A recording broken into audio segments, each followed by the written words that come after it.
to this computer. So, welcome to week one of the Academic English and IELTS for Olive. Today we will be covering the some discussion of the exam overview and some reading practice. All right. So, let me show you what to expect this week and for the next 3 weeks. All right. So this week we're doing the exam overview. That's where we are.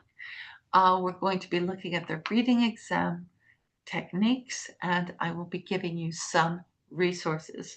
Next week, we'll be working on the listening exam and the first part of the writing exam. Then on week 3, we're going to do a deep dive. We're going to go into structural grammar. Now, structural grammar is really important because this gives you the ability to use the vocabulary you have to its best effect. So, what's the highest score you can get on this exam with your existing vocabulary and grammar? So, that's a particularly important lesson. In the interval, and then we'll finish with the writing task 2, and we'll have 2 sessions on that because that's the big essay, and it's quite important for the exam. And finish with the speaking exam. That's what we'll be doing. Now, today, we've got a schedule. We're going to start with BBC 6-minute English. Now, every class is going to start this way and end this way. We're going to start with one of the resources and doing an exercise together. And this will be vocabulary and grammar building exercise. Okay? So whatever your level, this will help you make it better. Okay. So we're going to do that for 10 minutes, and we're going to, at the end, the last 10 minutes, I'll be showing you how to use news in levels to also continue building your grammar and vocabulary. Okay, so are we there? All right. So then we will at 10:10 be looking at the IELTS test the introduction and techniques. We'll take a 5-minute break at 10:55, get a cup of tea or anything else you need. And then at 11, we will start working on the reading exam. All right. So any questions, please put them in the chat. And I will, or put your hand up and I will call on you as well. So let's get started. So I'm going to start with, here we go. Mix this down here. So this is one of the most important resources we've got for building our language. There's a couple of things. One is to increase your experience of the language, which is how we learn vocabulary and grammar as children. So the more you listen, the more you learn. That's how it works. And for the IELTS exam, the more different subjects we know about, the easier the exam is. We need to be able to talk about any subject. We need to be familiar with the language to discuss any subject. So this is a wonderful site. We have lots of really quick 6-minute recordings on a number of subjects, right? So from nutrition to criminal trade in ancient objects. Boy, that's got archaeology and law. It's got all sorts of things from in it. Robot companion, we've got technology, we've got medicine, what causes hearing loss, biology, writing lists. So all of these things, the range of questions that you get on the IELTS exam, the more different subjects you have listened to, the wider your vocabulary will be and the more able you will be to succeed on this exam. So we're going to listen to this one. All right. So, have you ever seen a whale? Now, with this, you'll see there's a PDF and an audio and a transcript that are available. All right. So, we're going to listen to this. As you scroll down, you'll see there's an introduction. It says whales are majestic creatures. Their sheer size, their ability to swim to great depth, and their whale song have captured our imaginations throughout history. But have humans always had a positive relationship with whales? Bill and Georgie discuss this and teach some new vocabulary. All right, so we know what we're going to be doing. Now, I want to show you the PDF. All right, so here we go. This is the PDF. And if you do one of these, you will increase your vocabulary and your understanding. All right, so let's see. I'm going to put a screenshot of this. There we go. I'm going to put a screenshot of this into the chat. Oh, please tell me it's going to let me do that. Oh.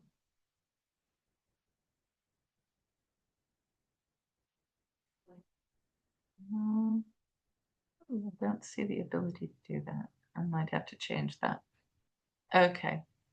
I can't do a screenshot, but I can give you the link to it. Okay. Oh. Oh, okay. Oh, no, I can do that.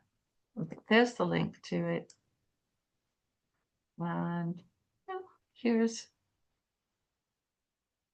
these questions. Okay. So read the questions. Think about them. And let's listen. 6-Minute English from bbclearningenglish.com. Hello, this is 6-Minute English from BBC Learning English. I'm Phil. And I'm Georgie. Encountering an animal in its natural habitat is a magical experience. Have you ever seen an animal in the wild, Georgie? Yes, I have actually. I was on a walk and we saw a baby badger. It was on its own and it was really cute. What about you, Phil? Ooh, the most impressive one I've ever seen is actually a whale. I was driving by the coast in Patagonia and you could see them in the sea. Well, that sounds amazing. And funny you say that because whale watching has become popular in many coastal parts of the world. But watching whales is very different from what humans used to do. Hunt and kill them for their oil and meat, an activity known as whaling. Last year marked the 40th anniversary of the International Whaling Commission's global moratorium. That's a temporary ban on the commercial killing of whales. Although Japan, Iceland and Norway continue to hunt whales, there's no doubt the ban has saved many whale species from extinction. In this programme, we'll discuss our past and present relationship with these giants of the ocean, and, as usual, we'll learn some useful new words and phrases too. Plus, you'll find all the vocabulary for this episode, along with a quiz and worksheet on our website, bbclearningenglish.com. But first, I have a question for you, Georgie. You probably know that the world's largest whale is the blue whale, growing up to 30 meters long. But which whale species is the smallest? Is it A, the beluga whale, B, the vaquita whale, or C, the pygmy right whale? Well, pygmy makes me think small, so I'm going to go with C, the pygmy right whale. Okay, we'll find out later in the programme. Humans have hunted whales for at least 1,000 years, starting with small groups of hunters in slow-moving wooden boats. Catching whales like this was often unsuccessful, especially big whales like blue and humpback whales, which can swim up to 30 kilometers per hour. But all that changed in the late 1800s as Jane Pierce of the South Georgia Heritage Trust explained to BBC Radio 4 programme Rare Earth. Something happened in Norway in the late 1800s. A chap called Sven Boyne, who was a whaler, he invented what we now know as the exploding harpoon. And that was a turning point for the whale. The whale couldn't stand a chance. In 1870, a chap, that's an informal word for a man, called Sven Boyne, invented the exploding harpoon, a weapon for killing whales. This was a turning point. The phrase turning point means a time when a situation starts to change, especially in a positive way, although sadly not in this case.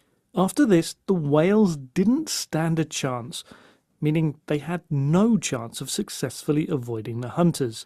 Foyne's exploding harpoon, added to the invention of faster steam-powered boats, increased whaling massively throughout the 20th century, to the point where over 3 million whales had been killed, and many species faced extinction. By the 1970s, there were only a few great whales left, and environmental groups like Greenpeace started the Save the Whales campaign to make people aware of devastation in whale populations and the cruelty of whaling. It became popular to listen to the Song of the Whale, recordings of whales communicating at sea, which sounds something like this.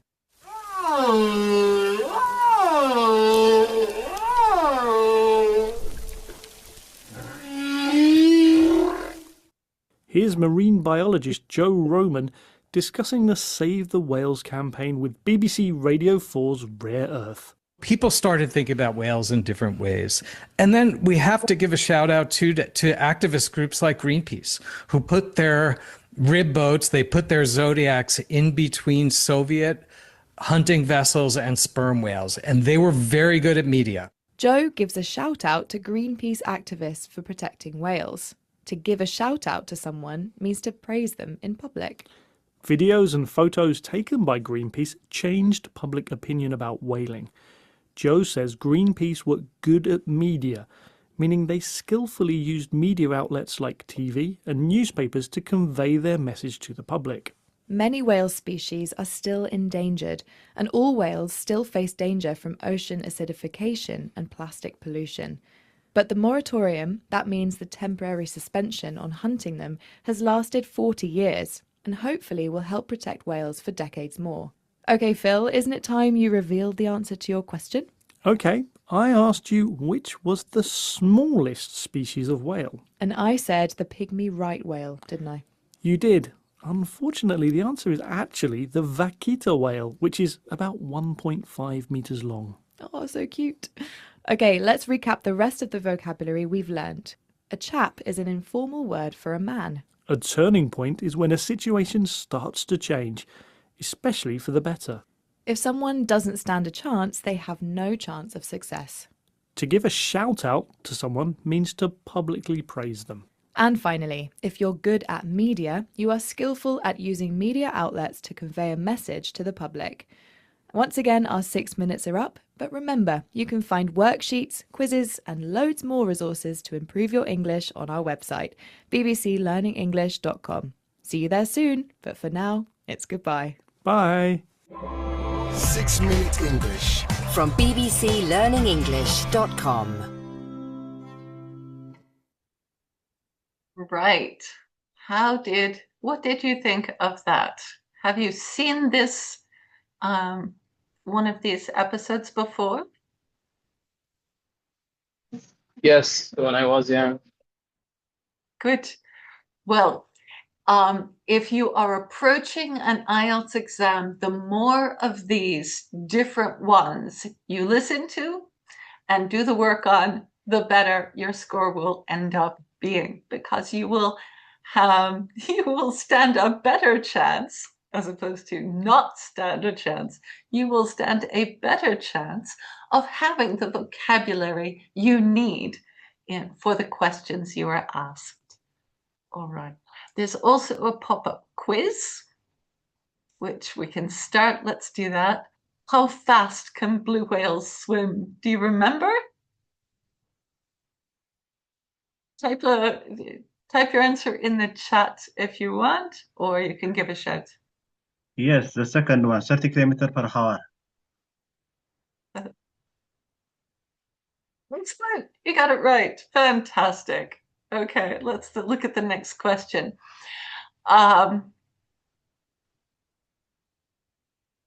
What describes a change in direction for the better? Think turning Turning turning point. around. Turning round, yes. Is it turning round? That Yes, I was think so.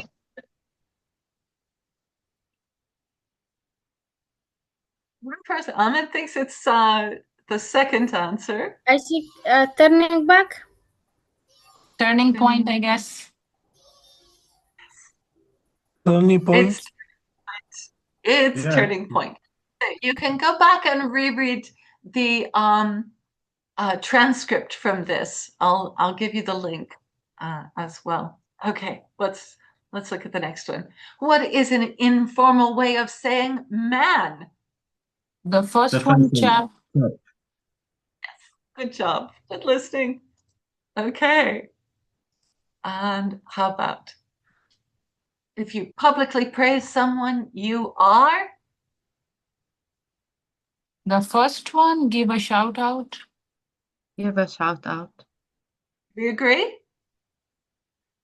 Good job. Excellent. Well done. All right. Why were whales hunted throughout history? What was their reason?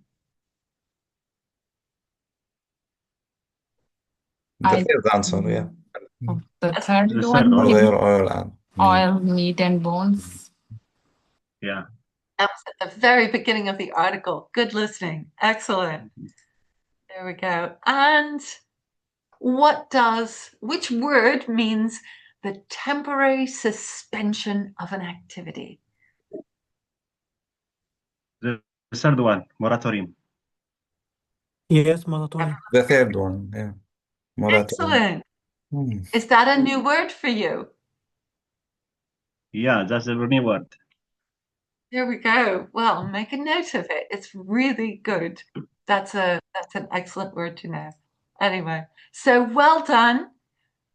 Very good. I'm gonna go back to, there we go, back to 6-Minute English. And I will make sure you've got, I'll copy the link address into the chat as well. So you've got that plus the PDF link, and you can look at those again. Once again, every day, and you will build your vocabulary and your understanding, your ability to use the grammar. The thing that's exciting about learning vocabulary this way is that it gives you the ability to both know the word, but have the grammar structure to use it. All right. So let's get to this exam. All right. Quick question. Who has taken the exam before? Have you taken the exam before? Yes, Yeah. I have also taken the exam in my country. Okay. So if you can answer the chat, that'll give me. Okay. Okay. Or that's all right. Has anyone else taken the exam before? Have you taken the exam before? Type yes in the chat if you have. Okay, just one. Excellent. Right. Well, let's look at the IELTS. IELTS stands for the International English Language Testing System. So Samia, you can help me with this as well. There are two forms. There's the academic and the general training. The general training is usually used for visa applications.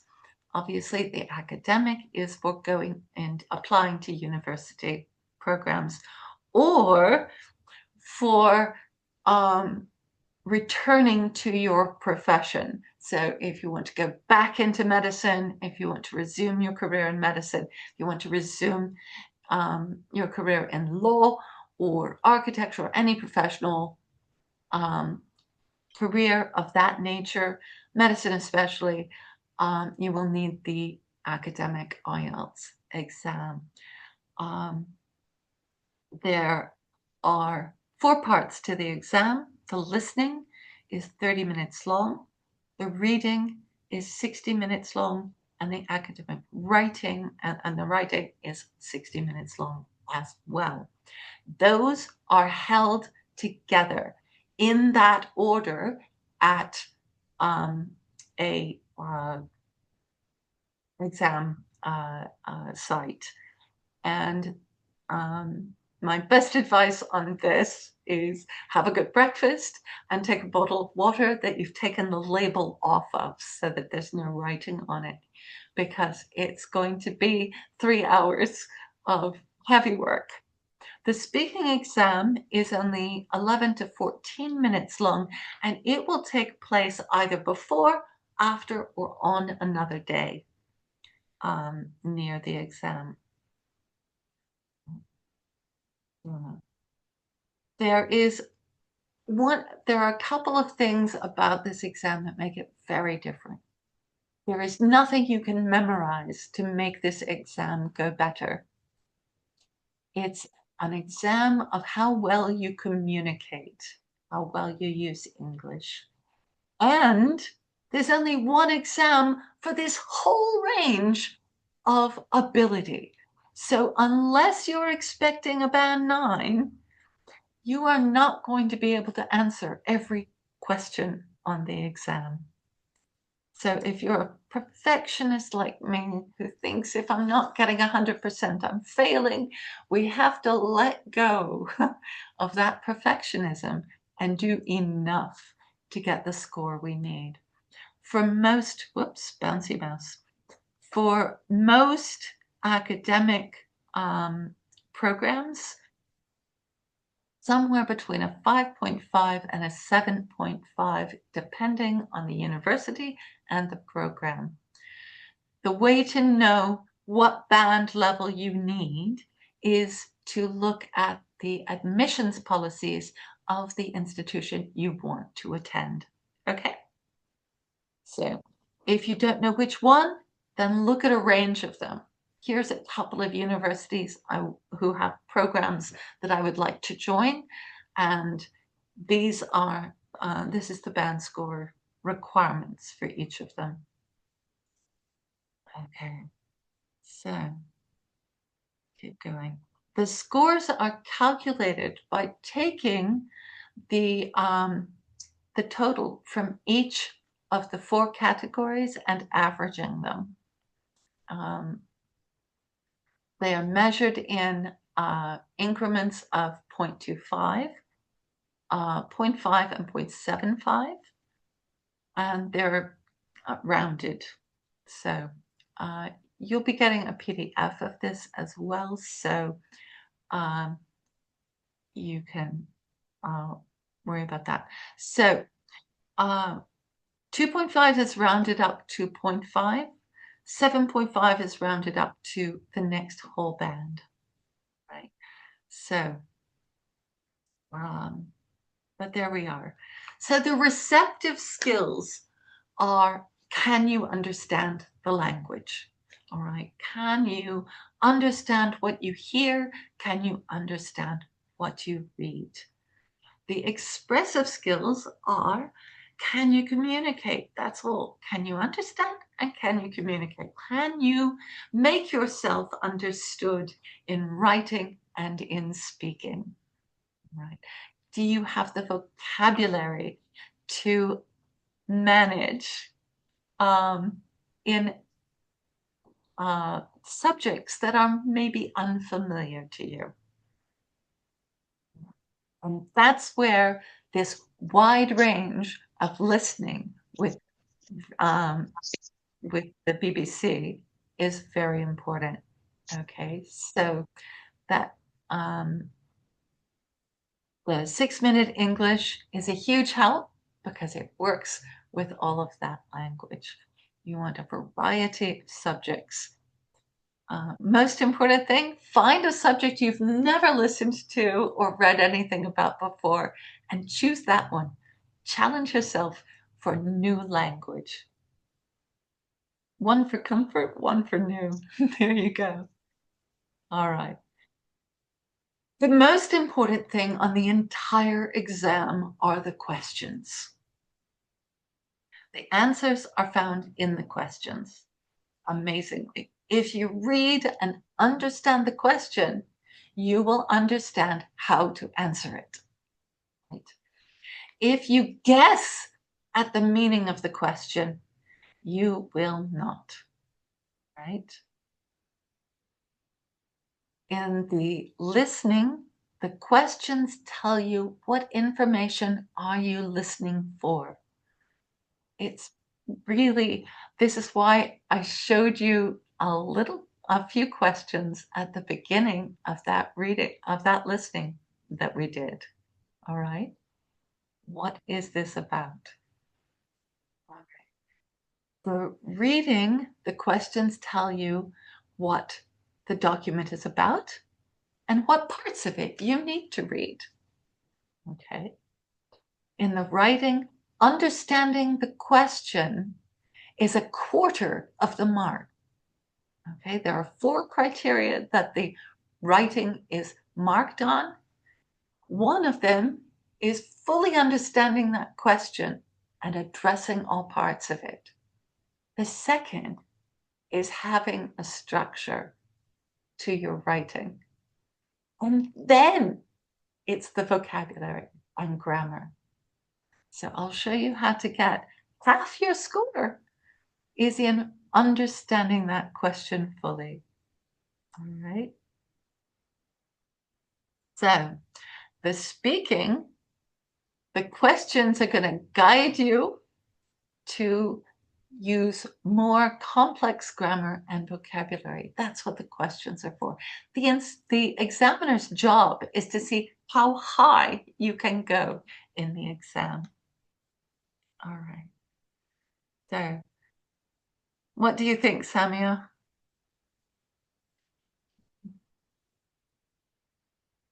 Are we on the right path?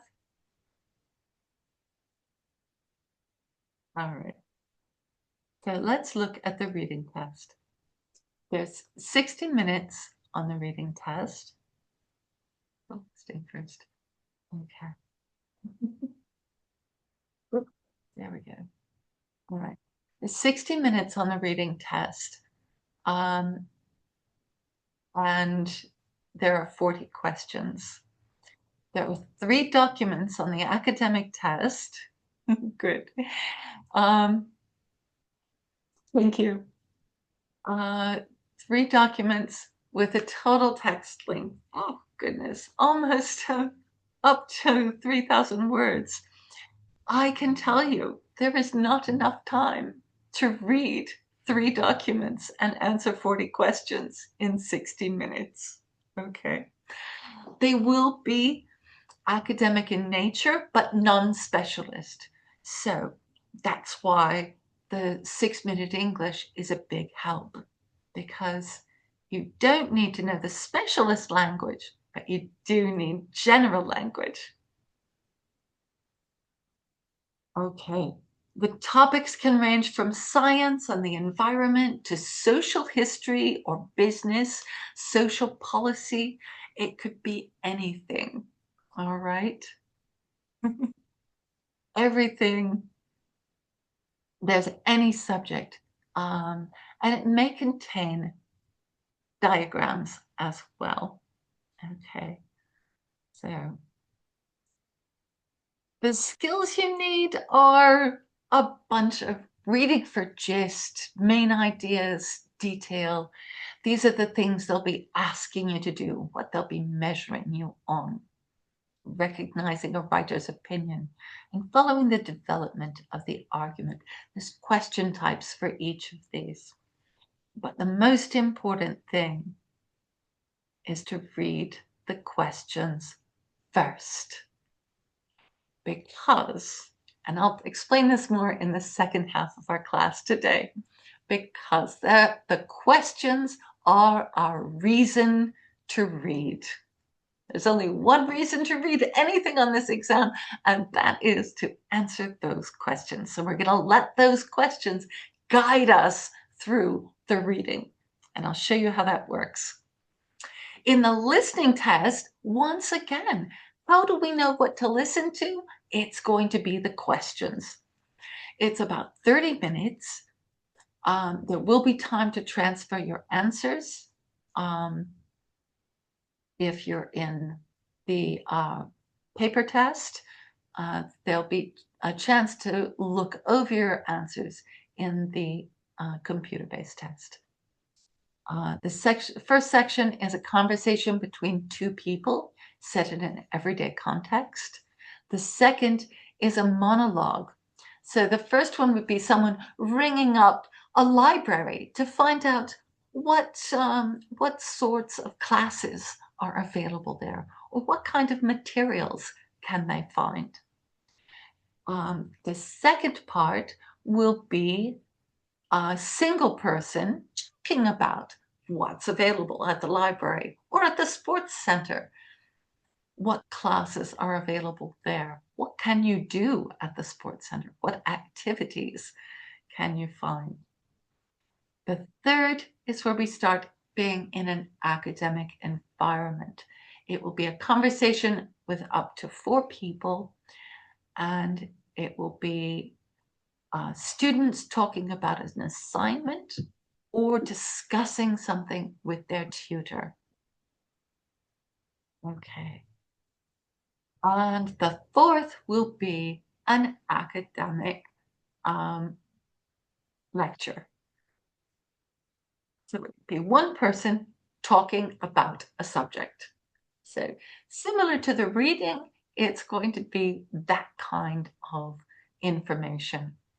It can be on any subject, but it will be for a general audience, not a specialist. So it won't be full of complex psychological terms if it's on psychology. It will be for the general public. So something you would read in a magazine or a book. And that's the listening test. So the questions, again, are our guide. That's going to carry us through this listening test. And we'll be looking at the listening test next week. The writing test is 60 minutes long, and there are 2 tasks. Yep, you have to write 2 essays in 60 minutes.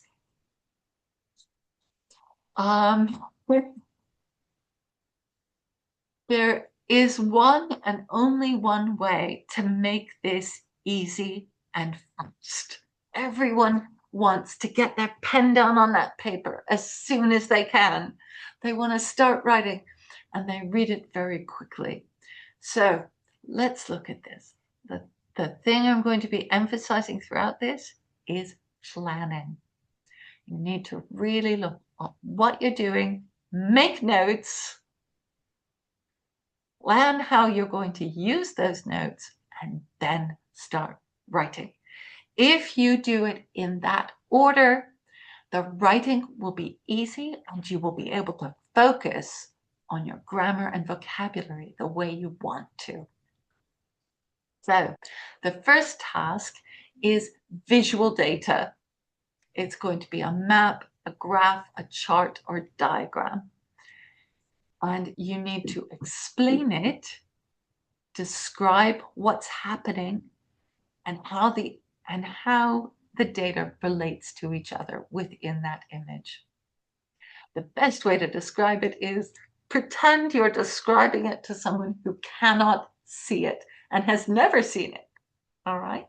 If you do that, you'll be able to describe it accurately and well. Task 2 is an opinion essay in response to a point of view.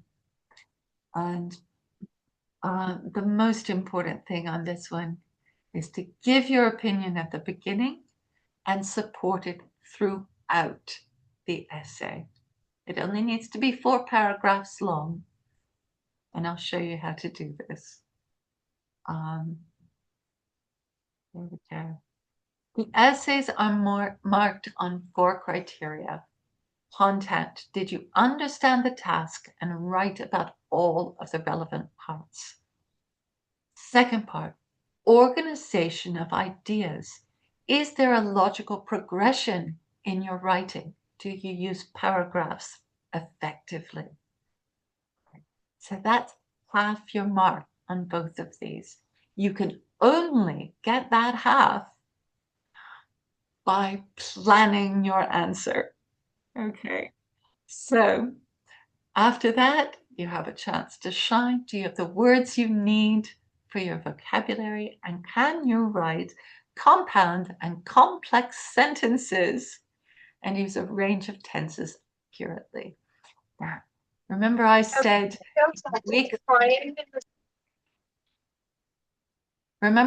in week 3, we're going to be doing structured grammar. All right.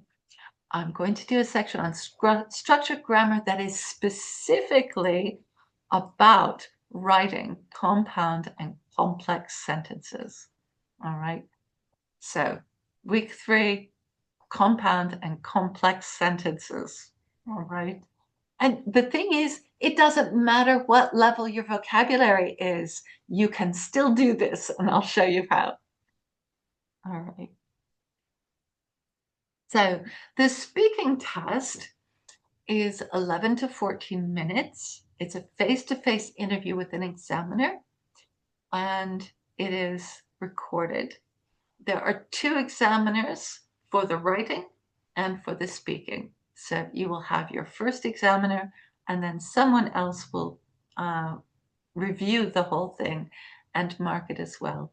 And if there's any difference in their opinions, it will be sorted out then. All right. So it starts with an interview that's about your daily life, little things. You know, do you live in a flat? What's your favorite film? You know, what's your favorite? Do you have a hobby? That sort of thing. Little questions. The second part will be a longer question. You'll be given a card and 1 minute to prepare what you say. And then you'll be asked to talk for 1 to 2 minutes. This needs to be treated exactly like the opinion essay. Make some notes. Decide what vocabulary you want to use. It might be a question about a person you admire. Make sure you write down some details that you might forget while you're talking, and that will carry you through. Afterwards, and the real secret to the long turn is tell me a story. If you can tell a story, if you think of it as telling a story, you will succeed, I promise. The last is further questions about the subject of part 2. And this is where the examiner's job is to see how high you can go, how much vocabulary, and how big your grammar structures, what different grammar structures you can use. Are you good at modals? Can you speak in conditional sentences as well? All right. So it's marked on fluency, vocabulary range, grammatical range, and pronunciation. Pronunciation does not mean accent. It only means clarity. Can you be understood? This whole exam is about can you understand and be understood in English. Right, let's go. So, the biggest, most important skill is to stop and take a big, deep breath. Then read the question, okay? Because then your mind is calm, and this actually works on a lot of ways. So, all right. A big, deep breath will help you use the higher functions of your brain and stay calm. So I have a list of resources here as well. Like I said, you'll be getting a PDF of this, and you will also be able to review the recording.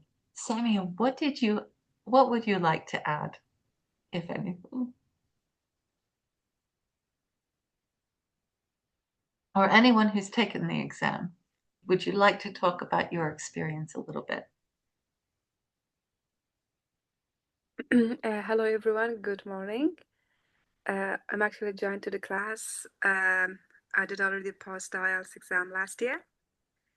And from my experience, the IELTS is like very tough exam in the UK because that's gonna be so difficult to manage the time, especially in reading, and also a bit in writing. But for me, it was the listening part of speaking, and also the writing was easier than the reading. And then I got 7 in IELTS academic. Well done. And yeah, if you have any questions regarding the skills, I'm gonna help you. Oh, very good. Very good. About writing, you will be writing and like article or what kind of writing you will be writing? They're both essays. One is an essay describing data. That's the first one. It's 150 words. And the second is an opinion essay. So that's 4 paragraphs supporting an opinion. And there is a specific topic, or we can choose any topic from our mind. So there will be a question that you have to respond to. Hi, I also have given my IELTS exam, and as far Bishta told, I think for me also reading was the most difficult part. So I scored 6.5, but my goal is like 7.5, and obviously it's not very difficult or not very easy, but I think we should practice more, because as far as you practice, I have seen people like who are not good at grammar or like vocabulary, but they have practiced a lot, they know the pattern, and then they have practice, so they have a very good score in it. So that's the point. And writing is also difficult, but there is still some time for you to think and to write. But like reading, as we said in earlier, that the time is too short for the 3 passages. So even though you are trying to understand the questions, and as far as you are stuck in that and the time is just running out, so you have to leave that part and to move the another part. So that's quite a difficult experience for me. So let's hope we get better. And if anyone wants any questions or anything for me, so I'm always ready to answer. Thank you. Excellent. Thank you very much, Samia and Vesta. That's really helpful. So, Sorry, I want to mention one thing in writing as well. because I think Muhammad was asked the question. The writing in the part one of the writing, you can't add anything from your perspective or from your opinion or from your point of view. You just like write a report, and that's all for the task one. And the task two, there's a different type of questions, like 250 words, and then you can in some of the AC in the part two is also you can write your opinion, and there's this some a type of essay, and then there's a rule in the task two. I was like attended to the IELTS last year and just like forgot something, but like I'm gonna help if you have any question regarding the reading and writing, and also the listening as well. Thank you so much. I really appreciate it. Excellent. Excellent. So I'm going to tell you just one quick thing now about breathing.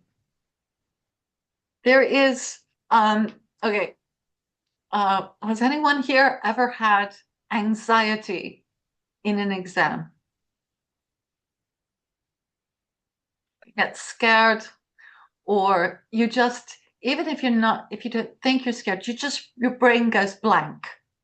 In the first 5 minutes of the exam, sometimes I have panic. I don't know, but after that, okay, I manage everything. Yeah, I'm gonna give from my experience. I'm gonna give you one tip. First, read the questions and then underline the keyword of the questions, and then come back to the reading. Not read the whole reading and go to questions and come back to the reading. You're gonna lose your time. First, read the questions and then underline the keywords, and then try to find that keywords in the passage of the reading. That's gonna help you to manage your time and also find the answers.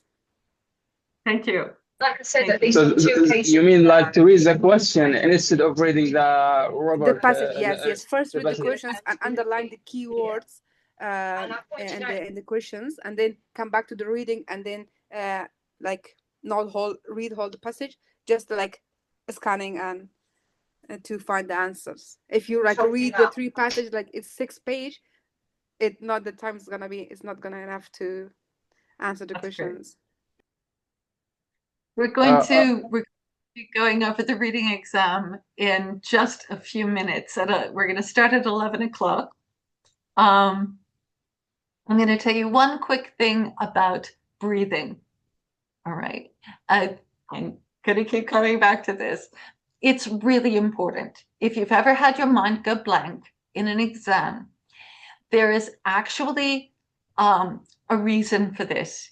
It's neurobiology. It happens. We are descended from people who ran away from predators. We ran away from our ancestors, ran away from wolves. Okay. And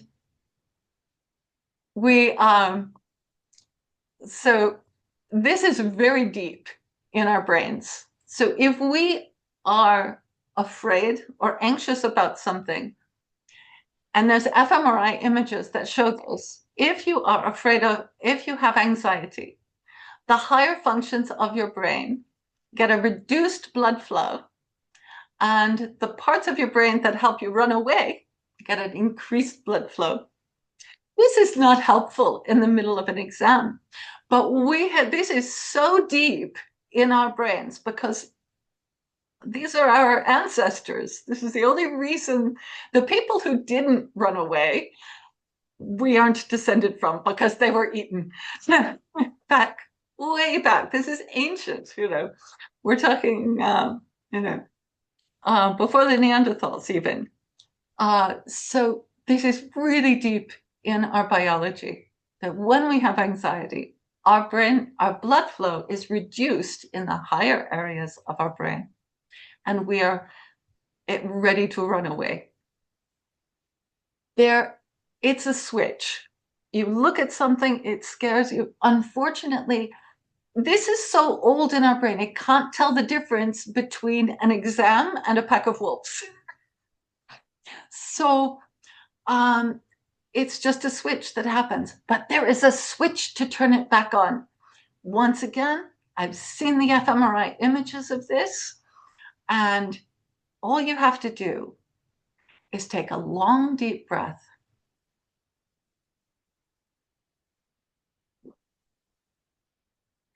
Because when you are really in danger, you can't do that. So think about if you're crossing a street and all of a sudden there's a car whizzing at you out of nowhere and you jump to the pavement. What do? Right? You're not going in the middle of the street, you're running. Okay. So if that big, deep breath actually tells the ancient portions of your brain that you are safe. Okay. So if you start every study session for the IELTS, every time you look at an IELTS question, every time you go anywhere near it, if you start by going,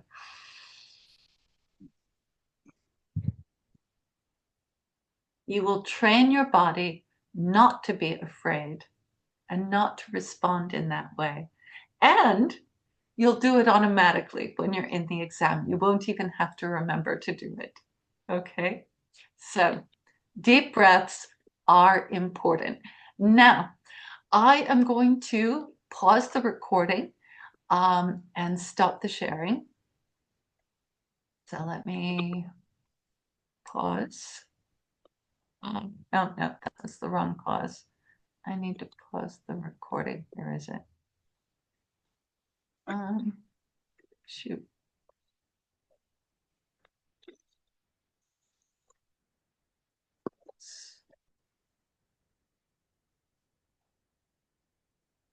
Right, welcome back. We are here on our second part of the day today. So we've had a little review of 6-minute English. If you weren't here for that, please make sure you watch it on the recording and use that resource. Then we had an overview of the exam, a bit of a break. And now we're off to the reading exam. And we'll be finishing the class with a guided tour of News in Levels, one of my other favorite resources for building that grammar and vocabulary that you need. Okay, so even if your grammar and vocabulary are not quite to the level you need for IELTS yet, it's okay. Use these resources and it will improve, I promise. So, are we ready to go? Yeah, right. So, here we are. Is everyone back? Good. So, here we are. The IELTS reading exam. Yes. Oops, there we are. Okay. The most important thing that we've already said, you've heard from all of us here, sorry, is that there is not enough time to read the documents. So what are we going to do? We're going to read the questions. And if you read the questions, you will be able to predict many of the answers. You'll be able to find guide words to help you locate the answers in the text and skip the difficult questions and leave them to the end. And guess any questions that you cannot answer. And there is a statistical trick to guessing. Choose a letter or number and answer that on all of the ones that you have no clue about. If you do that, your chances are you will actually get some of them right. So, and that's just a statistical quirk. So, how many questions do you need to get right? So remember I said in the first half, we have to let go of that perfectionist desire to get 100% or otherwise I must be failing, right?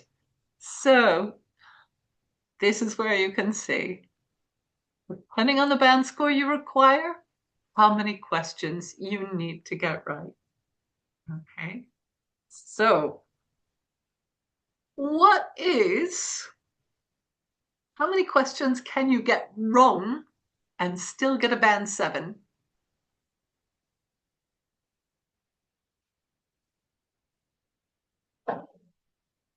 How many questions can you get wrong and still get a band 7?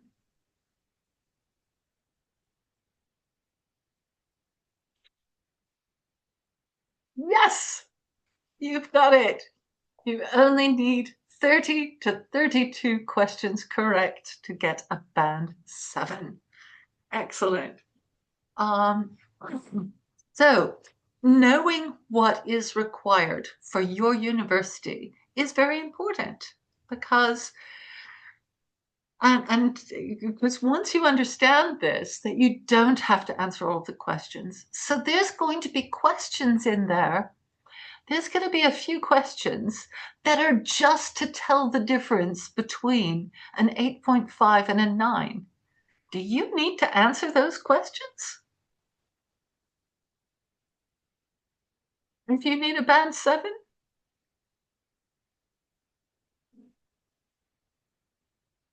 There's going to be questions that should be too hard for you or that will take too long to answer. All right. So unless you're looking for a band 9, remember there's going to be at least 10 questions on that exam that you can't answer. If you're looking for a band 7, 15, I'm sorry, no, yeah, 6, 6 to 7 if you are looking for a 7.5.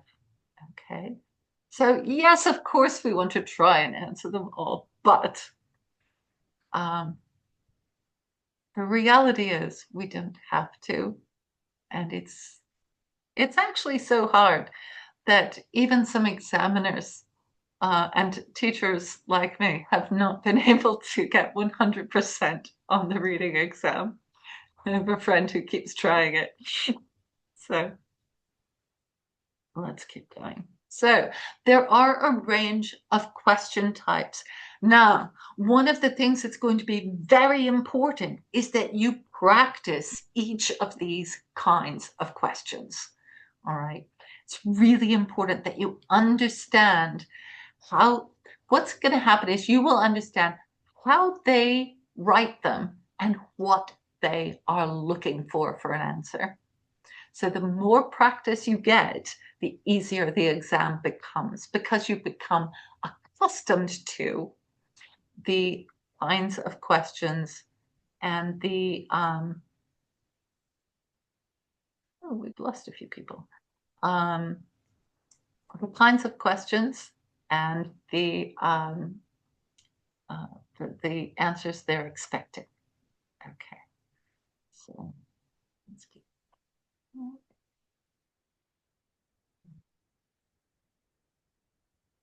So our strategy. I'm sorry, we lost a few people.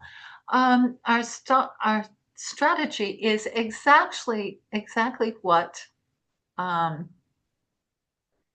Meshta said before the break, which is read the questions first, find the subject of the document, find keywords to look for in the document, summarize the questions, predict the answers, and then go to the document.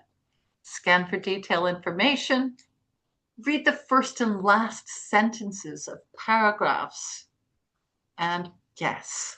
Never leave a question blank because a guess is a wrong answer and a blank space have the same value.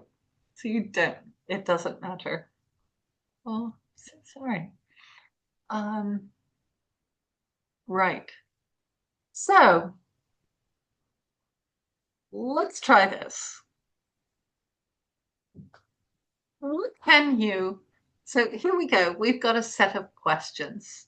So this is what I mean about read the questions first. What is this article? What is the document going to be about? If you have to read part of this article to answer these questions, what is this article going to be about?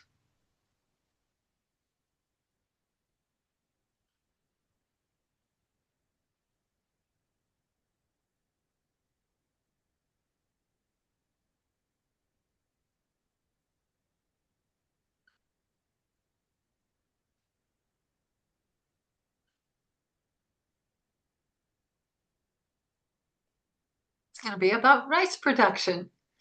Very good, Basim.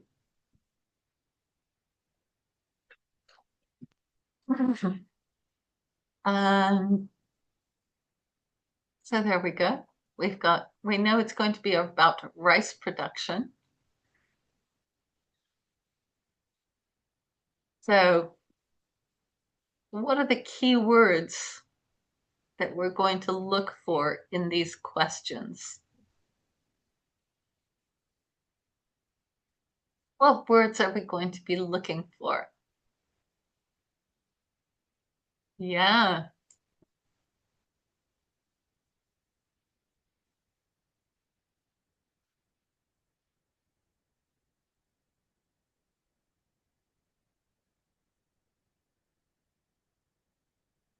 Sure. Okay. Now we know what kind of, it's going to be about what kind of land because of the answers that we've given. Rice can be grown everywhere. It's grown almost everywhere, or it's grown mainly on floodlands and coastal plains. What do you think? We've got these three options. What are the differences between them? And what are some words that will help us know what to find out, what to do, what's right?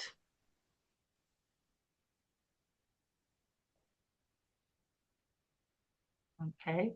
I'm seeing some good guesses. That's great. I think word land. Say again. I think the word should be land. Yeah, we're looking for lands. Yeah, because sea has a land. Yeah. So if we're looking for, what are you gonna, if you were going to guess which is the correct answer, what would you guess? A lot of people are guessing C. I would guess C too, because I don't think rice is grown everywhere. Or maybe it's grown almost everywhere, but we're going to have, so we're going to be looking for, maybe we'll be looking for this word too. And I think flood and coastal is good too. So one thing to do is to think about synonyms for these. What does coastal mean? Coastal is the shore near water, right? Those are a couple of synonyms for coastal. All right, how about the next one? Or near the sea? Yep, near water. And I'll put sea. Very good. All right. How about the next one? So we've got a date. So we're definitely going to be scanning for that number, right? Rice field covered about. So we've got different kinds of measurement. We've got miles on this one and kilometers on these two. So that's going to be a clue, right? What else is a clue?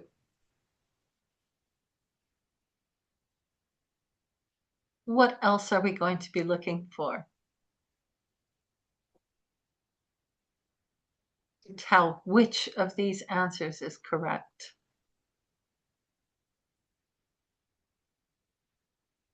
What do we think? What words are we going to be looking for? Yes, exactly. We're going to be looking for China. We look for the world. Exactly. And then, of course, we've got the numbers here to look for. Yeah, B and C, they are almost similar. B and C are similar, aren't they? But, so there's only that distinction between China and the world. Yeah. And then Yeah, if they're measured, they explain a yeah, specific place. exactly. And if we see the word miles, we know that it's got to be that first one, right? But if it's in kilometers, then we've got to figure out which one of those. All right. So, how much do we already know about this document? Look at that. We know exactly what we're reading for, right? We know exactly what words we're looking for. We know what the article is going to basically be about. And we haven't even seen it. All right, let's go look at it. Here, I'm actually going to do, let me do this. Do this in. There we go. So you can keep that visible. All right. Now let's go look at that document. So read the document and look for, actually, what's the fastest, who can be the fastest at getting the answers? Think about what you're looking for.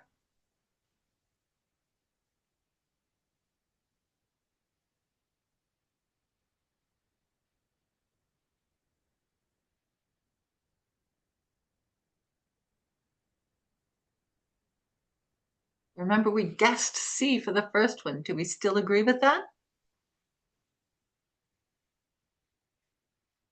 What two words tell us the answer?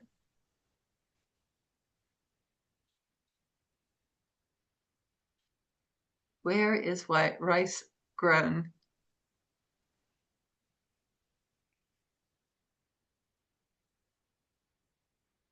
We guessed C, but is that still correct?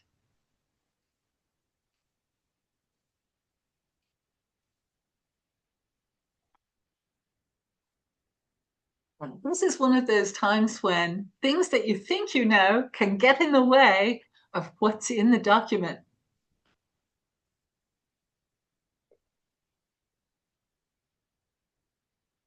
So remember, we need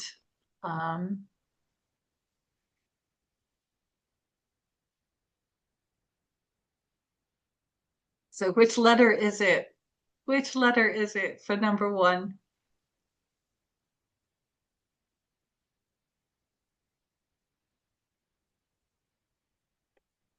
Is it really everywhere?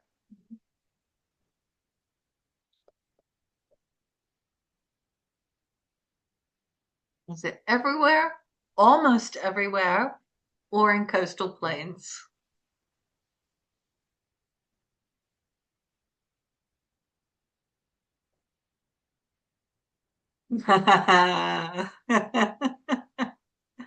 There you go.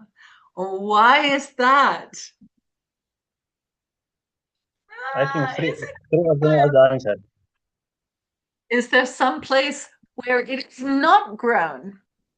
If there's some place it's not grown, then it can't be everywhere, can it? Mm. So what is the correct answer? A, B, or C? B and C. Mm. Almost everywhere. Yeah, almost everywhere, and coastal areas like flooded land and dry land.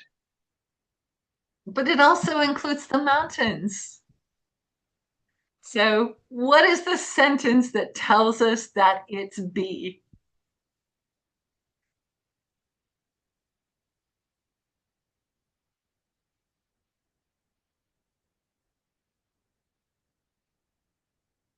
Okay, so practically is a synonym for almost. Okay. Practically is a synonym for almost, and it's everywhere, which would make you think, oh, maybe that's A, but is it everywhere? No, it's not. It's almost everywhere because it's not grown in Antarctica. Yeah. Okay. So yes, it's on flooded land, but it's also in the Himalayan mountains. So it can be it is almost everywhere. Not quite. And it's not just, I would have thought it was the coastal plains and flooded areas. That's what I thought, but I was wrong. So sometimes we guess wrong, but that's okay. It can help guide us towards the correct answer. If you see, so grown on flooded land, okay, yes, I see flooded land and I see coastal, but there's also dry land and mountains, right? So that tells me I was wrong in my guess. All right. And that guides us to the correct answer as well. Okay, second question. Let's try this one.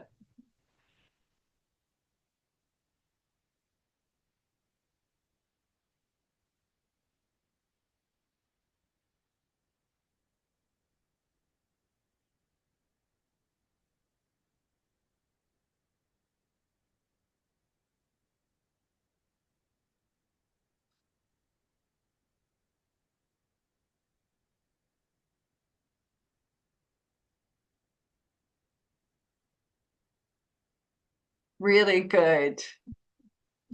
Really good. I think everybody's figured out.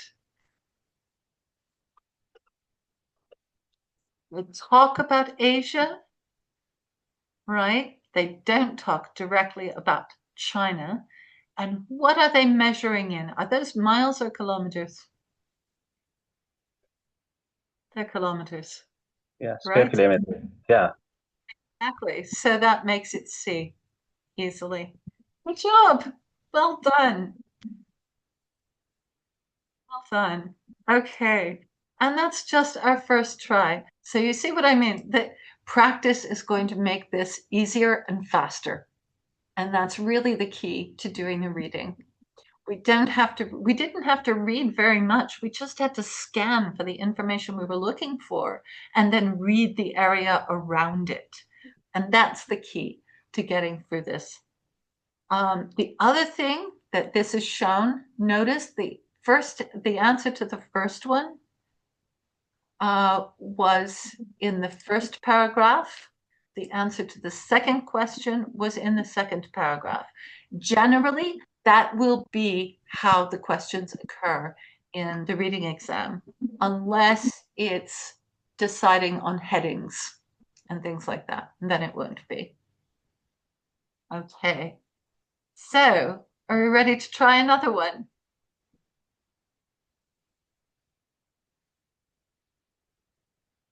So, this one is a sentence completion, right? That means there's missing words, and we need to find the words in the document to use. And we have to be very careful about how many words we use. It can be 2 words and a number. It could be 1 word and a number. It could be 1 word alone. It could be a number alone. All right. Can it be 3 words?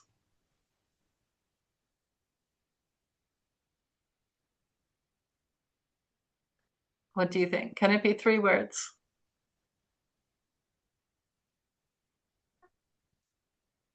Okay. Yeah.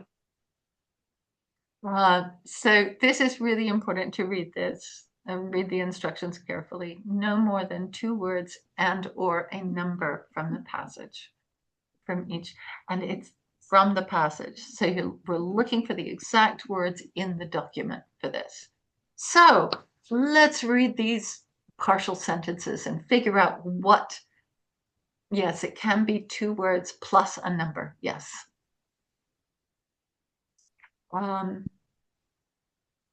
Make sure you write the number as a number. Don't spell it out. The key is with this also, if you use a, and, or the, you will, it will count as a word. Okay, so articles count as words. So be very careful about that as well. Right. So let's look at the sentences. We'll use the grammar to help us. But the first thing we want to know is, what is this article about? What is this article about?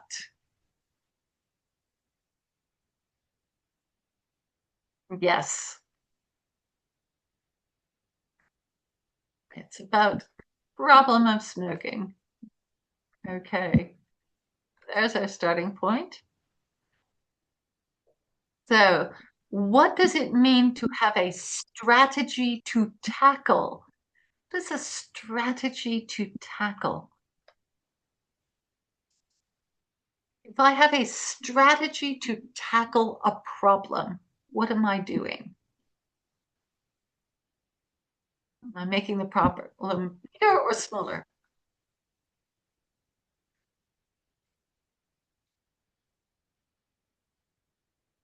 What do you think? Strategy to tackle a problem.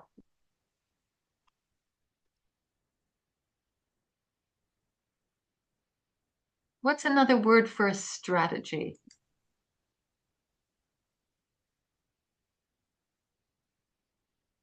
A method, a way, yes. And when we say we're going to tackle something, you know what that means. I'm going to tackle my, I don't know. If we're going to tackle something, what are we doing to it?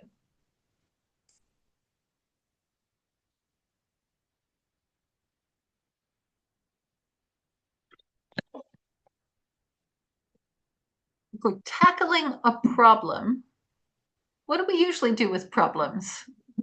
If you have a problem, you want to, do you know what the verb is that you would use normally? To choose? Usually. Plan to stop?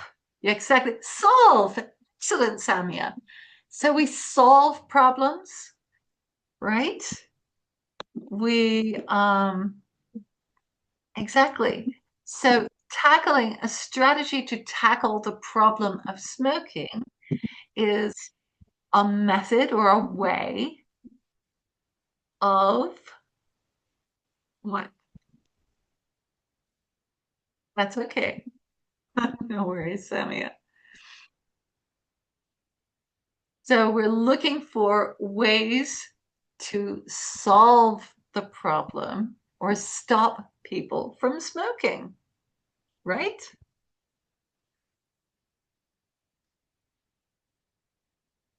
Can you see that?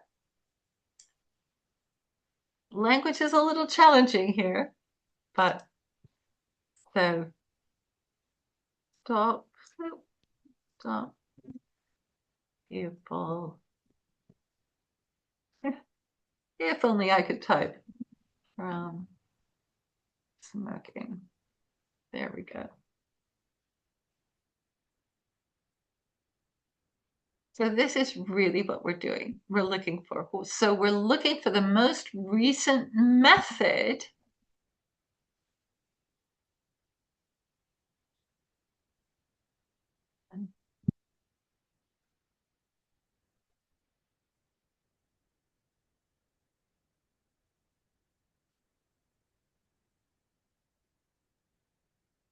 So we're looking for a method to stop people from smoking. All right. Here we go. Excellent. The large number of new smokers, particularly under 16s, makes certain that cigarette companies will always have a. Is that interesting? So this one, we're looking for something that is the most recent method to stop people from smoking. A large number of new smokers, particularly under 16s. So new smokers, we're going to be looking for that. And especially young. And what does that give to cigarette companies? All right. In some countries, the packaging is the only method that cigarette companies have for blank. Ooh, okay. So there's going to be something about packaging, right? And packets are seen as being used as something in the cigarette industry. So packaging and packets. So what is this article about? What is this article about?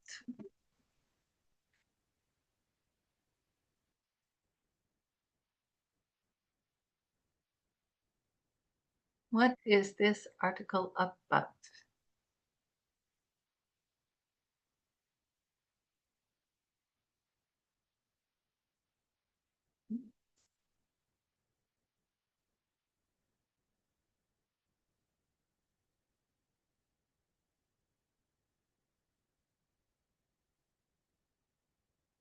Yes, it's about smoking.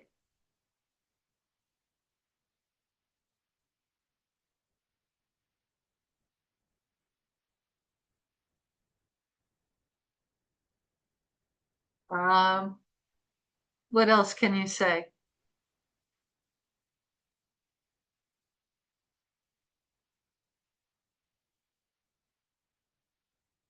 Yes, it's about cigarette companies. And what are they doing? What are they using?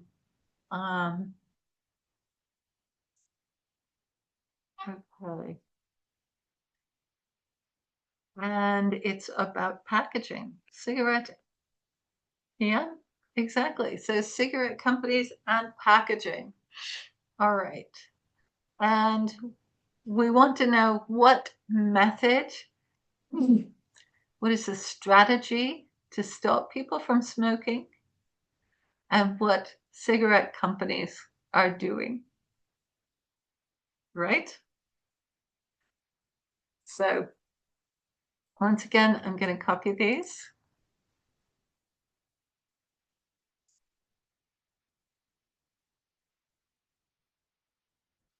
There we go. I'll put this into the chat. All right, so we've got our questions there. So something is the most recent strategy to tackle the problem of smoking. In the large number of new smokers, to stop people from smoking. The large number of new smokers, particularly under 16s, makes certain that cigarette companies will always have a. What do you think? If new smokers, then they have people buying cigarettes, right? That's got to be something about people buying cigarettes, right? Because that's what new smokers would do. In some countries, packaging is the only method that a cigarette company has for something. Ooh, so now we want to know, what do they use packaging for, right? And packets are seen as being the blank, okay, in the cigarette industry. We'll have to see what that is. Are we ready for the article? Okay, let's go.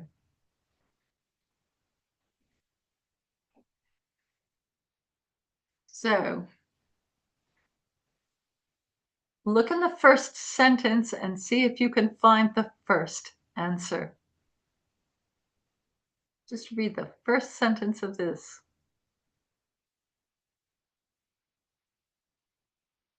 What do you see? 2 words should pop off the page.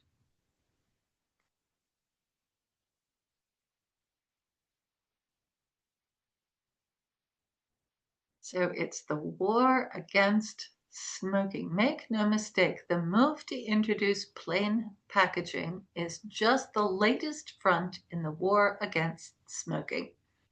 It's always good to read the first sentence, right? What do you think? Can you see the answer to that first question? It's there.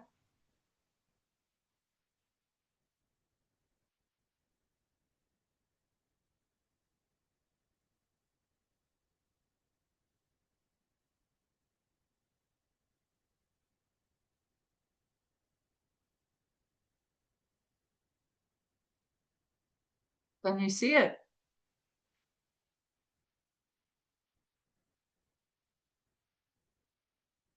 A war against smoking. All right. Remember, we were looking for a method, right? The new strategy to tackle the problem of smoking. We've got our synonym there, the war against smoking, right? So what are they using? Blank is the most recent strategy. So what is it? What have they done? Can you see it?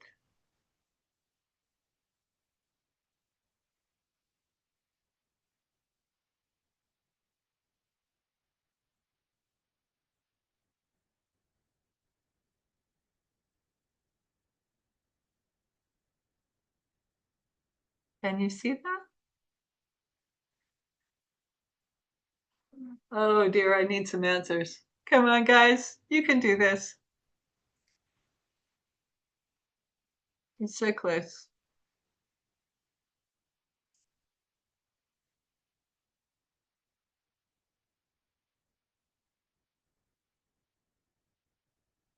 Asim, how are you doing? All right. So there we go. We've got plain packaging, the latest front, so recent method, right? Recent strategy in the war against smoking.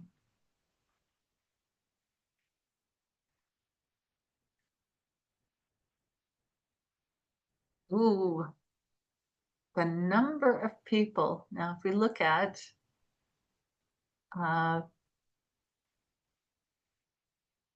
people who take up smoking, particularly young people, more than 200,000 under 16s start in the UK each year. Okay. So let's look at that second question again. So we've got, right, we've got plain packaging here. Did you see it? I hope so.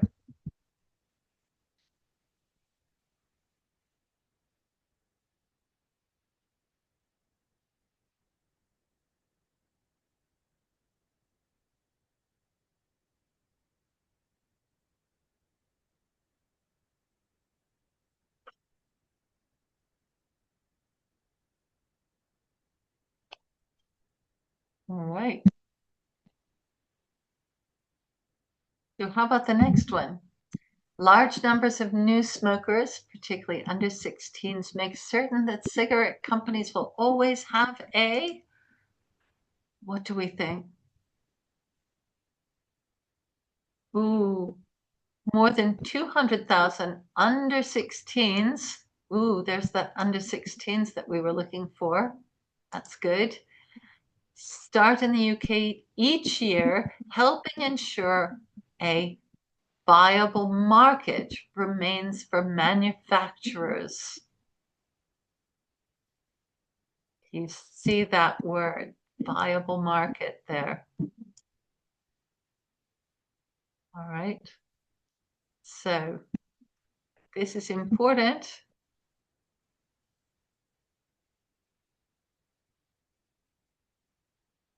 Viable market for the manufacturers once the number of people quitting and dying is taken into account. Okay. Well, good job, Samia. Very good. All right. I'm just going to keep going with this because I want to get to the next one as well. This one's kind of hard, but we'll get there. So there we go. We've got a viable manufacturer for manufacturers. That's the important thing. So that makes sure they always have a viable market. Okay.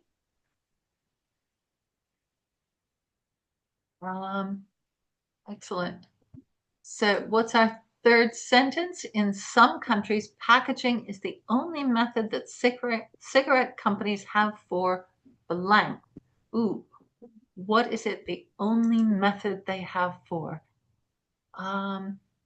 Okay, we have a ban on advertising. That's interesting. The pack remains the last major vehicle for promotion. Ooh, vehicle for promotion. Okay. Hence, the detail and care are taken in the design of the packets with their laminated and special print effects.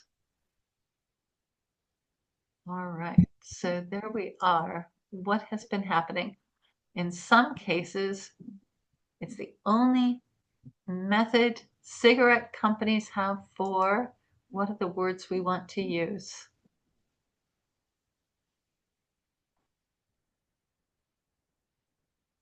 I think it's just one word. Promotion, right? Or advertising. Okay. Do you see how that fits?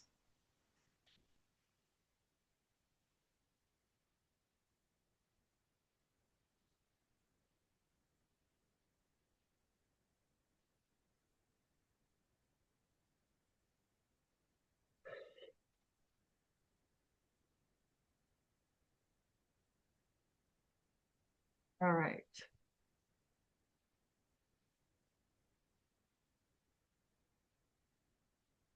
Oops, sorry about that. Bounced. So, and our last question, packets are seen as being the blank in the cigarette industry. Okay, let's look. What are they known as? There you go. You're excellent. Really good. Thank you so much. You spotted it immediately. And this is one of the times in the reading exam where either one of these would be correct. Okay, so if you put in silent salesman, you've got it right. If you put in mobile billboard, you've got it right. Okay, so we can only use one of them because we're restricted to 2 words. So it will be silent salesman, or what was the other? Mobile billboard. Mobile billboard. Excellent. Thank you so much. Well done.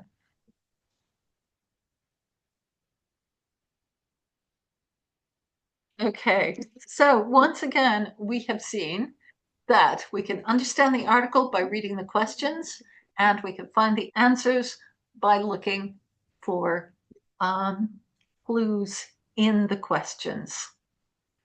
Okay, so let's look at the next one. So these are the ones that cause me the most problem. These are the ones that I get lost in. So Samia, tell me if you have problems with these too. True, false, not given can be a real challenge. So, because true is easy to find, because true will match what is in the statement. False is easy because if it's false, there will be something that is the opposite of that in the statement. Okay. And, or that makes that completely wrong. And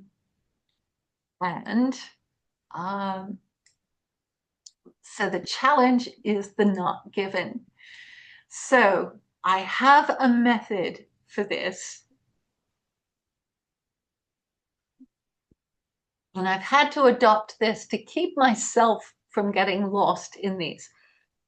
These are the questions that can take up too much. You can end up spending way too much time on.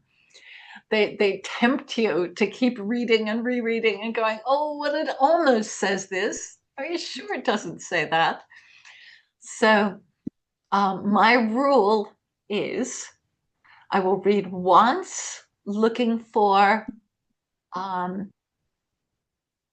information that matches. I read once, is it true?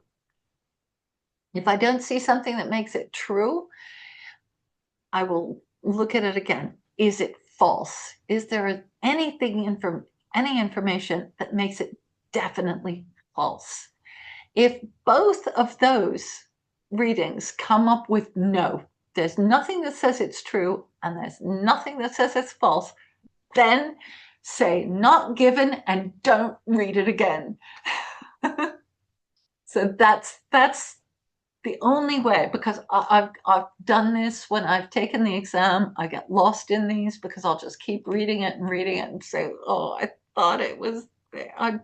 No, don't get lost. Read once, is it true? Read twice, is it false? If the answer is no both times, it's not given, move on. Don't get lost in the true false not given.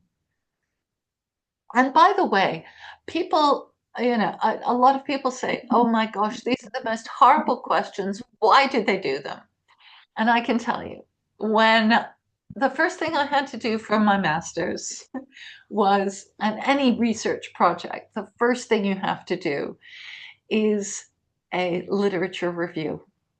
And a literature review means you need to read or scan or skim everything that has been written about your particular research topic. Because if your research question has already been answered, you need to know that before you start. So I had over 1,000 documents for my research master's, and I did not read them all. I had to skim and scan a lot of things. Sometimes I could get through it with the titles. Sometimes it took a couple of paragraphs to make sure that I was looking for, will this help or support my thesis? Does this have nothing to do with my thesis? And heaven forbid, it's identical to my thesis. All right. So there is actually a reason for this skill. Don't worry about it. It's not just to torture you. All right. So, what do we have here? What are the most important words in this? If you want to use the annotate, I saw somebody was started using the annotate. If you want to use the annotate, go ahead. What are the most important words in the first sentence? What are we going to be looking for? Okay, what are we going to look for? People were drawn from all over. Now that's an interesting phrase. What does that phrase mean? And the Thames Tunnel.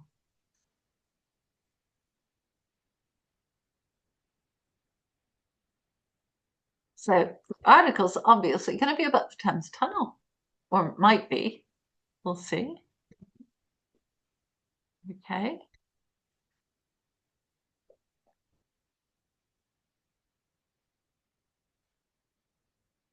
What does drawn from all over mean? Are they all local people? Or did they come from ever? Ah, very good. Come from everywhere. Come from lots of different places. Very good, Vasim. Okay. There were 1.5 million people living in London at the time. Okay, 1.5 million. That's a very specific number. And London. Okay, so we're going to be curious about that. There's something about population here. So we need to look for something about population. And how about number 3?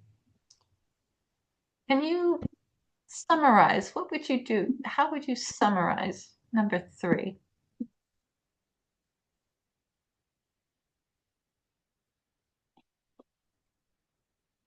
If people were able to travel by sea or land,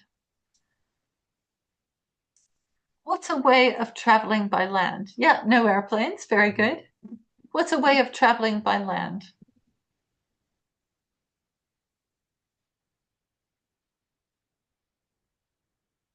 What's a way of traveling by sea? How do you travel by sea? In a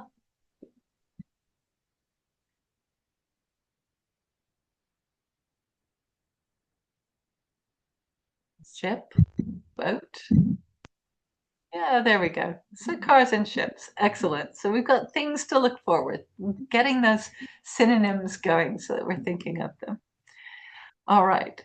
Statues of the tunnel could be purchased as souvenirs. Okay. So we've got souvenirs for sale, right? And we're going to be looking for a very specific souvenir. So we'll be looking for statues of the tunnel. So we'll look for souvenirs and see if there's statues of the tunnel. And the aim of building the tunnel. What's another way of saying what the aim of something was?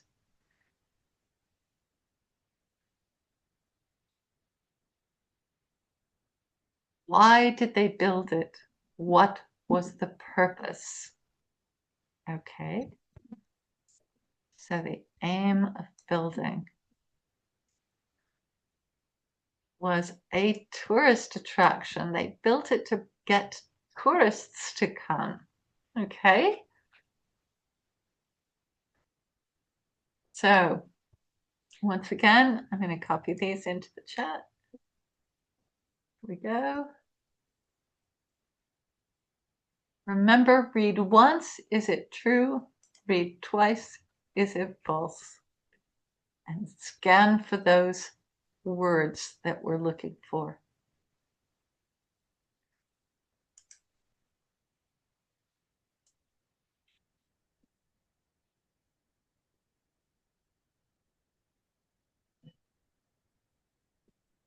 So what was our first one? People were drawn from all over to see the Thames Tunnel.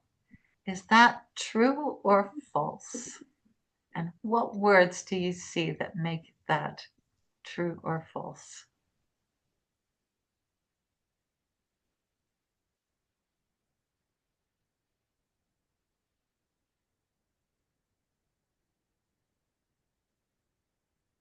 Do you see the word people? Yeah. Excellent. So is that true or false?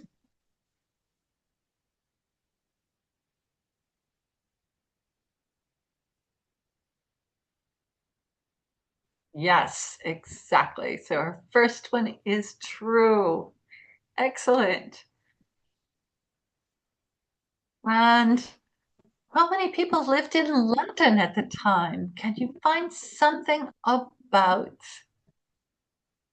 the population, how many people lived in London? All right. So our statement is there were 1.5 million people living in London at the time. Is that true?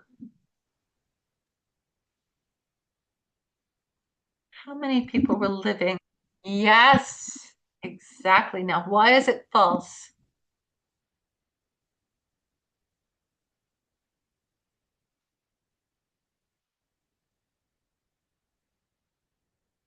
Why is that false? Why is it not 1.5 million people in London at the time?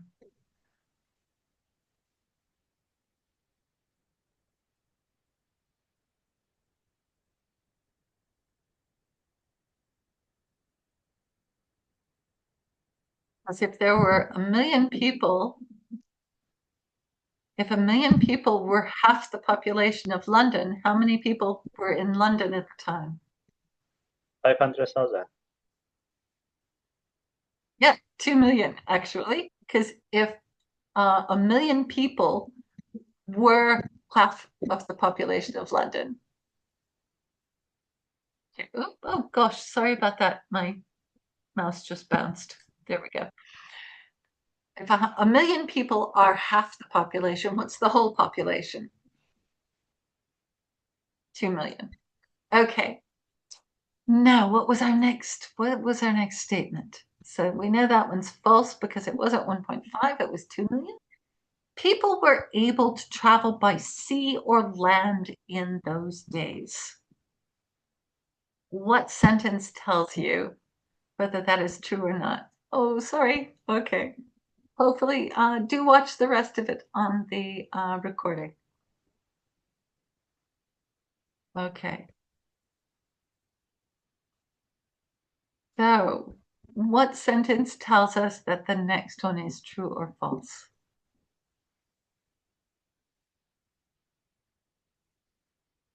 People were able to travel by sea or land in those days. Can you see the next?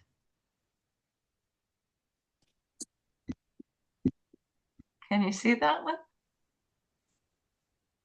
It's false. There we go. So people could travel by sea or land. Is that true or false? Yes, it's true. Good job. Excellent. All right. Now, how about those souvenirs? Were there souvenirs? Could they buy souvenirs of the tunnel?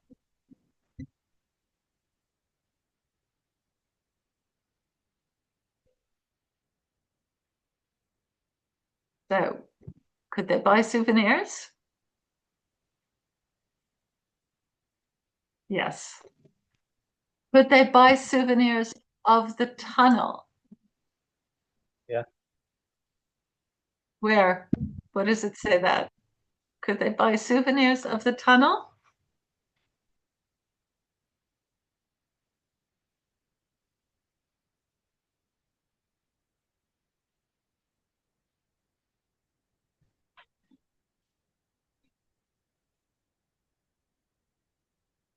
If it said they couldn't buy souvenirs of the tunnel,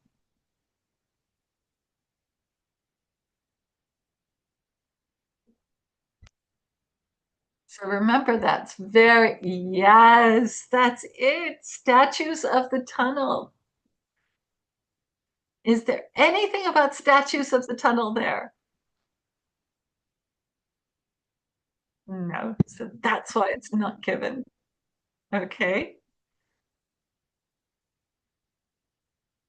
So here's our last one. Okay. The aim, the purpose, the reason for building the tunnel was to make money as a tourist attraction.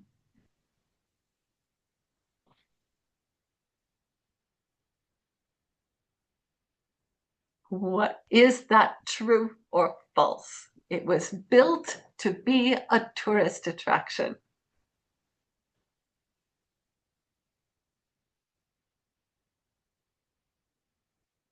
What do you think?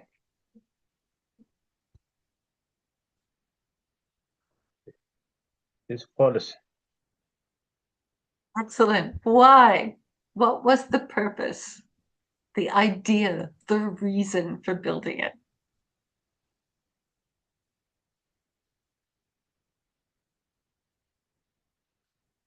It is not for entertainment. It is to move cargo and turn a profit. Exactly. Exactly. And that makes that last one false. Very good. Well done, everyone. Absolutely fantastic job. You guys are, uh, yes, and I've got the rest of the answers there. So, really good job on that. There's one more challenge in this PDF, so please make sure you give it a try. The level of the last test. All okay. They're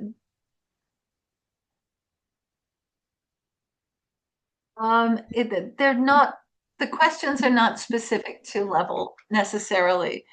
All of the every test is a test from 1 to 9. The last question, these are some of the harder questions. The true, false, not given are always considered hard questions. But there are other questions that are harder. And practice is your best friend. So what I do want to do is give you, this is a particularly, there we go. Oh, yeah, actually, if I do that, does it let me? Yeah. Okay, I'm just gonna copy this. So these are, is a way of going through all of the reading question types one by one, and I've taken some of these from there. It's a way of practicing the strategies of getting through them. There's also, as you see, there's additional work in my folder as well. And if everybody's got just a minute, I will go through news and levels very quickly. We did start a little bit late, so I'm going to keep going for another 5 minutes.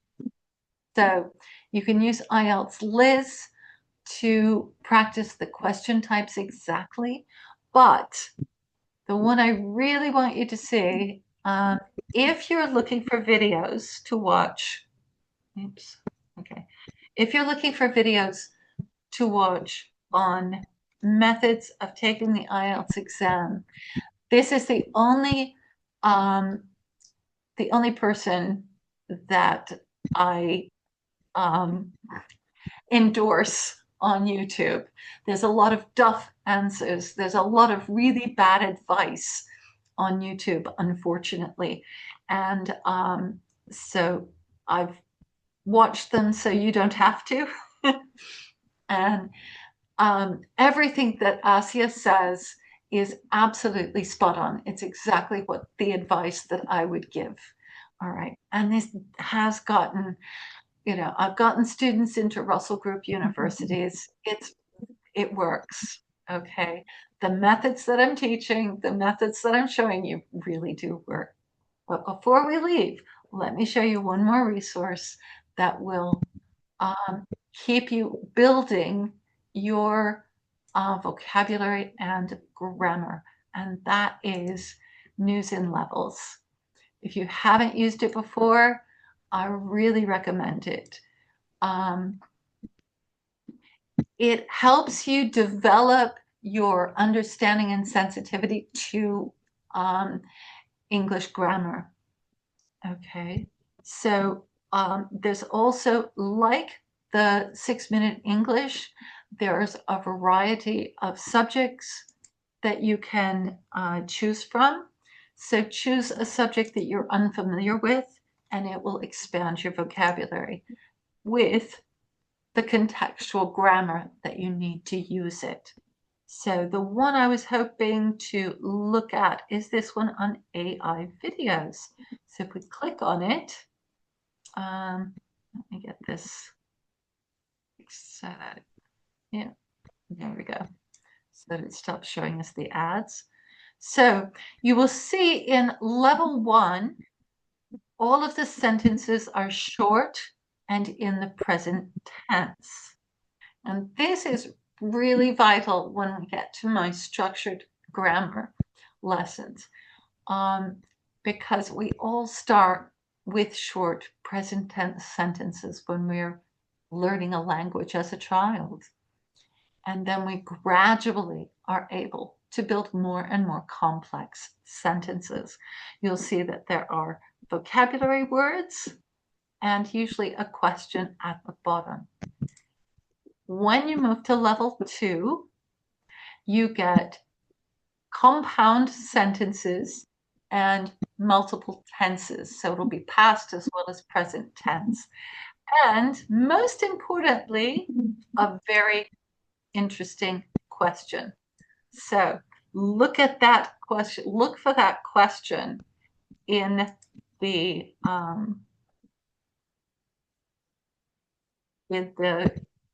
below the article, and then go read the article. What signs should people watch to find fake AI clips? So if we read through this, see if you can tell me what signs make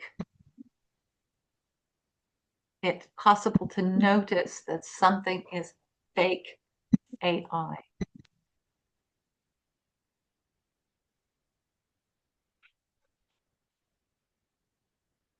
So you can also play these. Short videos made by AI, called AI slop, are everywhere online. They often last about 8 seconds and can easily trick people. These videos look real but show fake news, disasters, or events. They spread fast because people share them quickly. Experts say making longer AI videos needs a lot of computer power. We can find fake clips by watching for signs like strange hand shapes, nonsense words, or no camera movement. Some companies, such as Google, try to mark AI videos with secret watermarks, but it is hard to see them.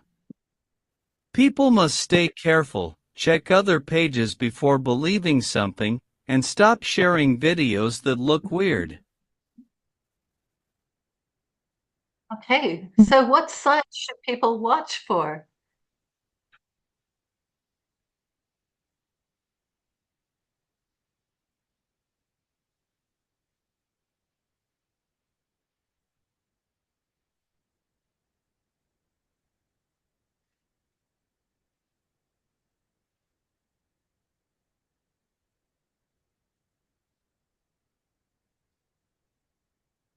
There we go. Camera movement, and there we go. Good job. Very good. It helped you focus on the article to have that question to answer, didn't it? Nonsense words, exactly. Very good. Now, in level 3, this is the equivalent to a newspaper article. All right. And we've been going a long time, so I am going to leave you to do this one as well. But I'm going to try and get an email out with some advice and some links. So hopefully I'll get that going. Otherwise, enjoy using, I hope you'll use these tools that I've given you, and I look forward to seeing you next week. So next week we'll be starting with the listening exam and then looking at the first part of the writing exam. All right. So thank you so much for joining me today. You've been absolutely fabulous. I'm going to stop the recording. There we go. As soon as I find the right button again.